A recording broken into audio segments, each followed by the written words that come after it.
Welcome to episode 4. I'm feeling creative, so I'm starting another episode. So many things have been going through my mind, I have to decide which topic to begin with. I keep thinking about the TV show, God Friend Me, and its ability to make me think. The painting mentioned so often is called The Path. That phrase reminded me of something from the movie Ernest Goes to Camp. It's a funny movie with a message. The movie starts with a ritual that boys took part in as a test of their manhood. This test is referred to as the Path of the Brave. Checking the internet for that phrase, I found the following article. The Path of the Brave. Spiritual life is long, strenuous, barren, and fruitless at its very outset. It is a plunge into the unknown, therefore uncertain. One has to strive, and strive sometimes for lives and lives together. It needs constant vigilance and care. It is a mission fit for heroes. Cowards and timid people will find it terribly hard and hot. Bold and brave soldiers alone can undertake this mission. Emotional and passionate individuals will find it troublesome. But, with all that which has been said, it is an irrefutable fact that spiritual life alone is the ultimate destiny of all. Knowing this, when we embrace spiritual life, we must keep this fact before our mind, that activities are not to be given up and responsibilities are not to be shared. An uphill task, isn't it? This truth must open your eyes, my child. Wow. That is so powerful. The journey of 1,000 miles begins with a single step. Lao Tzu. Though the seeker is invariably one who geographically covers a fair few kilometers, they are defined by their thirst for knowledge and smashing the mold that has been set for them by their parents and peers. Held up at libraries, much like the academic, scribe or writer archetype who pores over ancient texts in the hope they might come across some transformative treasure or alchemic recipe to bring them closer to God. The seeker is unstoppable in their desire to grow. Not all those who wander are lost. J.R. Tolkien. Wherever you go becomes a part of you somehow. Anita Desai. Once the seeker has finally been released from their shackles of the home turf, they are unstoppable. Flowing out into the waters of life, they don't know what hit them and may spend many years simply immersed in the wonderful colors of travel and experience. The real voyage of discovery consists not in seeking new landscapes, but in having new eyes. Marcel Proust. The Path continues to be a big part of that TV program. The Path is their journey as they follow friends' suggestions from the God account. Hebrews 12:13. And make straight paths for your feet, so that the limb which is lame may not be put out of joint, but rather be healed. Psalm 16:11. You will make known to me the path of life, in your presence is fullness of joy, in your right hand there are pleasures forever. Job 13:27. You put my feet in the stocks and watch all my paths, you set a limit for the solace of my feet. Job 30:13. They break up my path, they profit from my destruction, no one restrains them. Psalm 23:3. He restores my soul, he guides me in the paths of righteousness for his name's sake. Psalm 17:5. My steps have held fast to your paths. My feet have not slipped. Psalm 119:105. Your word is a lamp to my feet and a light to my path.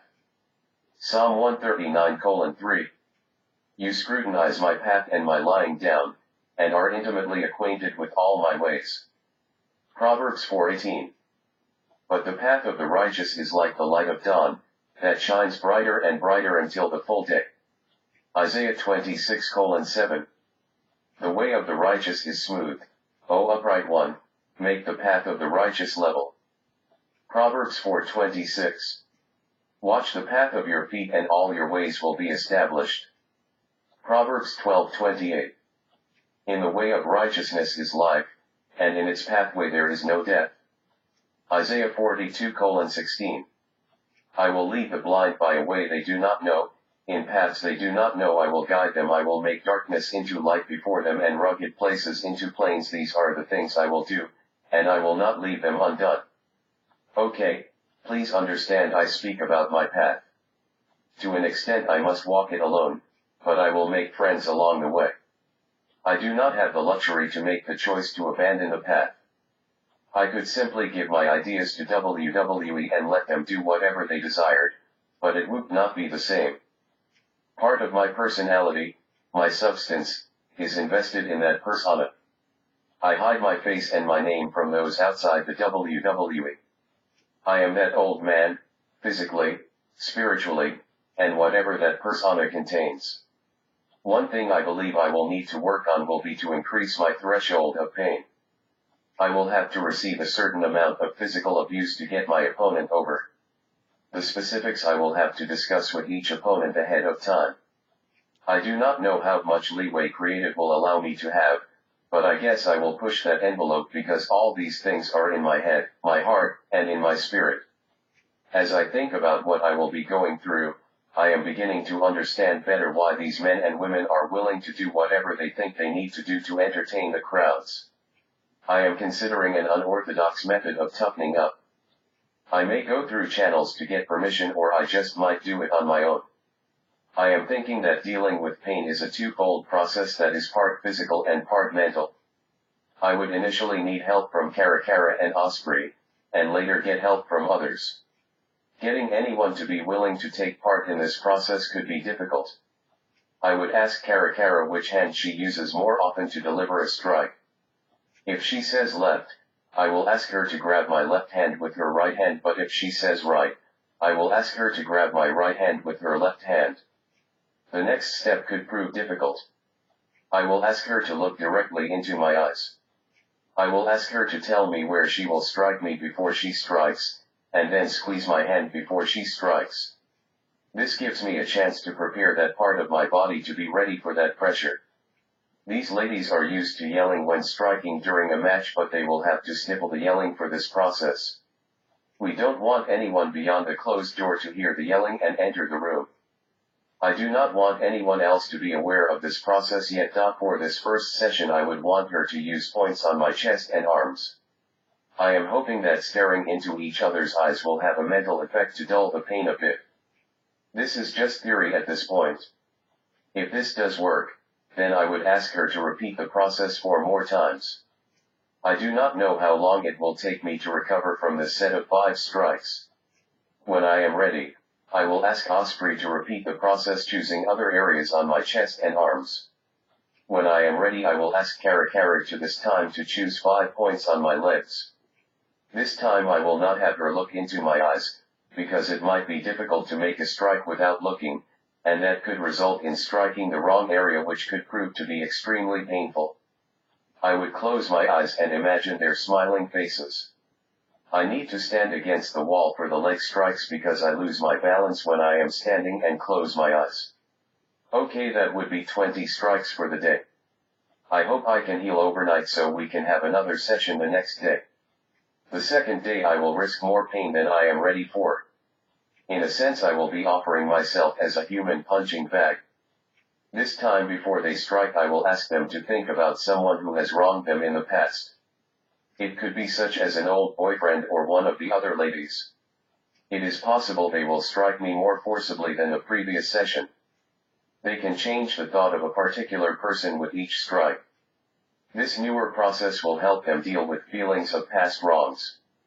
At the end of the session, I will ask for names of 2 other ladies they feel we can trust with the knowledge of these sessions. Cara and Osprey could watch the next 2 sessions. I do not know how long I can deal with these strikes, but hopefully by the end of this experiment I will have increased my pain tolerance sufficiently. At the same time I might be able to reduce the tensions between all the ladies so they are able to think clearly when they have matches and be less likely to injure each other intentionally. During these sessions some of the ladies will be able to deal with problems with any current boyfriends. Maybe I will be able to spread all that unconditional love around their locker room. While waiting for my series of miracles, I need to be doing some things. I need to continue doing my walking curls on the treadmill. The first set of the day is 3,200 walking curls with a 10-pound dumbbell. I do that larger amount because that was the number I had done in my exercise video. I need to keep doing that large set in case WWE wants to see I did not record a number of shorter videos and edited them into a longer video. 1 hour later I do a set of 1,400. An hour later I do another 1,400. That gives me the daily 6,000, which amounts to 30 tons of total weight. An hour after that a set of 1,500. Another hour later another set of 1,500 for a grand total of 45 tons of total weight. Not bad for a 68-year-old guy. I became tired of using a clicker every 100 curls, so I go by time rather than reps. Now I set the timer for one set of 60 minutes, and 5 sets of 30 minutes each. I am doing more curls, but that is okay. I am studying a book about acupressure so I can help someone's pain after a match. This system uses pressure points on just the hands instead of the entire body. I can use this system on women without any possible embarrassment. I am also watching some videos on pressure points to use in matches or for self-defense if necessary. This morning I began taking some supplements I had stopped taking a few months ago. I only took the recommended dose.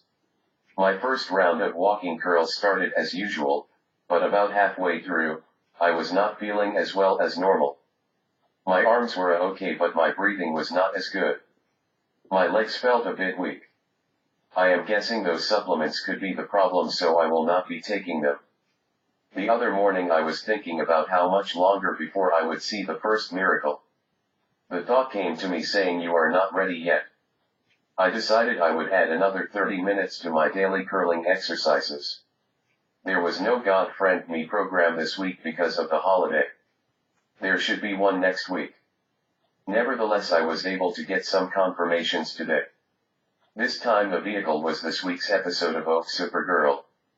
At least once I knew what was going to happen before it happened. Several times the dialogue resonated what I have been feeling about my being on the right track.